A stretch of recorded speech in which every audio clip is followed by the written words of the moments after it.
Hi everybody, and welcome to E-News at the Beach. I'm Nikki McVeigh. And I'm Frances Vega. On E-News today, we'll take a look at the backstage action on movie sets, we'll be discussing the recent 80s comeback, and we'll also sit down with Ashlee Simpson's former drummer. But first, let's review some entertainment history. As you may or may not know, CSULB's extensive list of alumni includes some famous faces from the movie industry. Actor Steve Martin studied philosophy at the beach. Director Steven Spielberg was also a student here during the 60s and was a member of the Theta Chi fraternity. In 2002, Spielberg earned his bachelor's degree in film production and electronic arts via independent projects. While these two men are household names, it takes a lot of people behind the scenes to make their films successful. Recently, I sat down with Scott LaRue, who works in sound. He gave some insight into the movie-making business and the sound process for the upcoming MGM film, The Three Stooges. So tell me a little bit about what you do for a living. We basically place the microphone on to whoever's speaking, so we have to know the dialogue. So if there's one person talking, basically the mic stays one place unless they're moving around. Two people, you have to know the lines to cue back and forth. So your mic is on whoever's talking, so you have to know that ahead of time. So if there's a lot of dialogue, you have to learn a lot of dialogue. What has been your favorite film that you've worked on so far? Ray, a movie about Ray Charles's life, and it was difficult. It was very hard and challenging, and we went to Louisiana, New Orleans for 2 months. I have to say it was my favorite because it was tough, and we did a very good job, and the mixer got an Academy Award for it. So it was kind of a high point in all our lives for that movie. What do you think is the biggest misconception that the public has about the filmmaking process? I guess it would just be the time restraints and how much time it takes to do something. I mean, a 5-second scene can take a couple days depending on what's involved, special effects wise, but it can be monotonous, doing scenes over and over and takes over and over, and then doing other shots for the same scene. So, 1 2-minute scene can take, anywhere from an hour to a couple days. Do you have any movies lined up in the future that you're going to be working on? We have something coming up, probably won't be till the fall. The Three Stooges are doing a remake. The Farrelly brothers are doing it. And we worked with them before, and they're great guys to work with. And it should be interesting, especially a very interesting cast. Jim Carrey and Johnny Depp was. I don't think he is now. Sean Penn is.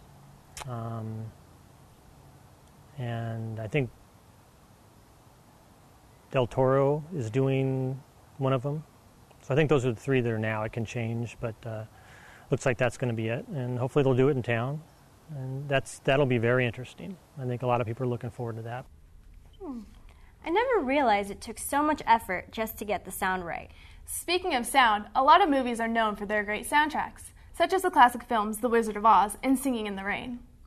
Those movies are pretty awesome, but I'm a bigger fan of music from 80s films. Well, now you can listen to all your favorite songs all over again.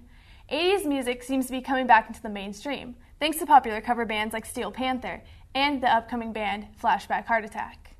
I recently caught up with their drummer, Chris Fox. The former Ashlee Simpson band member shared stories about being on tour and the ugly side of fame. So you've gone back and forth between being Ashlee Simpson's tour drummer and having your own music ventures. What's it like going back and forth between being recognized like a celebrity and being a normal person? Well, it's weird. I'm not really a fan of attention. Like if people go, oh my God, can I have your autograph? Whatever. It just kind of makes me a little nervous. I really like the anonymity more than anything. But traveling and stuff was really awesome. Everything else that went along with it was cool. If you could go on tour with any living musician or band, who would it be and why? It'd actually be good. I'm not necessarily a huge Slipknot fan, but the fact that they wear the masks and once they get off stage, people can't come up and hoard them or anything, that would be cool. Because you still get the big venues, get to play, and all the fun of the traveling and the touring and all that, but without people bugging you. Not it's not that I mind people talking to me or whatever, but there's some that got kind of psycho and stuff. So you've been stalked before? This guy he would show up at probably just any show in a 5-state circle, around New Jersey and the surrounding states, because he lived in New Jersey. And he'd come to every show, and he'd find me somehow. He'd hunt me down, and he'd give me presents. He gave me a set of iPod speakers once, a nice set of Bose iPod speakers, He'd bring me T-shirts or drumsticks or snacks for the bus, and it was really weird. And then he found my address somehow, and he mailed me a picture of an aerial view of my house from Google Earth. He's like, hey, look what I found. And it was a 40-year-old man. Like, at least if it was like a cute girl, I'd be like, all right. But no, a 40-year-old guy, that's not cool. Wow, that's kind of creepy. So what'd you end up doing about that? I had to actually tell him, like, dude, you're really creeping me out. You need to leave me alone. But he kept emailing me for a few months after that, and I just stopped replying because he wasn't getting it, so eventually he just finally let up. Tell me a little bit more about what you're doing now. I guess drummer for hire work. You know, any band that needs a drummer, be like, hey, you know, I'll do like one-off gigs or studio stuff, or like this cover band. You know, just if it pays and it's fun and the people are cool, I'm down for it. You know? Maybe I should become a drummer. I think you should keep your day job. On that note, that's it today for E! News at the Beach. Adriana and Robert, back to you.